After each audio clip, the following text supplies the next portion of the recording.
Hi, I'm Abby, and I own Abby Sparks Jewelry. We create rings for couples around their story. One ring, one story, one couple. Today I'm going to share with you a little bit more about conflict-free engagement rings. What is a conflict-free engagement ring? Why do you maybe need it? Maybe why do you not need it? And how do you make that happen? How do you get one? So, what does it mean for a ring to be conflict-free? So it's a bigger definition that I can get into in just a short YouTube video, but basics are two components of a ring. We've got your stones and we've got your metal. So conflict-free essentially, is your stone conflict-free, or is it more of a blood diamond? Most of us have seen that movie. So we can kind of imagine, was this stone extracted from the earth in ways that we don't really support from either an environmental standpoint or a human rights standpoint? Or was it, yes, extracted from the earth in ways that we do support? So that's what that conflict means for the stone. Now, going to the metal, same thing for the metal.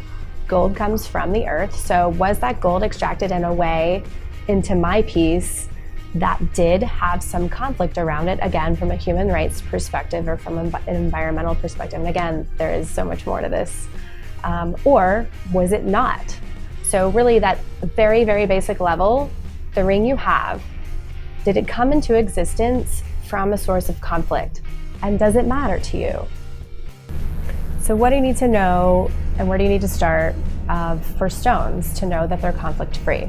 So the very first thing you probably need to be familiar with is the Kimberley Process. Kimberley Process, basically, we put in place, the US put this in place saying, hey, we don't want conflict stones in this country. So in theory, no stones are in this country if they've gone through Kimberley Process. They're Kimberley Process approved, so they don't have conflict.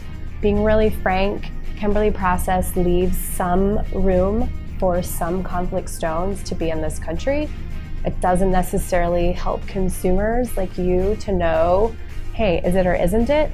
You're really reliant upon the jeweler or the designer that you work with. That's why it's important to find one that you really trust and really like. A lot of people just go with like, hey, if it's check the box on Kimberley Process compliant, then we're good. Here, at least with my clients, for me, that's not enough. If you don't know what mine your stone came from, then it kind of begs the question, do you really know if that stone is conflict-free? Yes, it's Kimberley Process compliant, but if you don't know really where it came from, you don't have that information, because to date, the industry really isn't that transparent. I hope it will be in the future. You really don't know if that's conflict-free. I hope you found this video helpful today. I welcome the questions, would love to answer. I know this is many layers deep.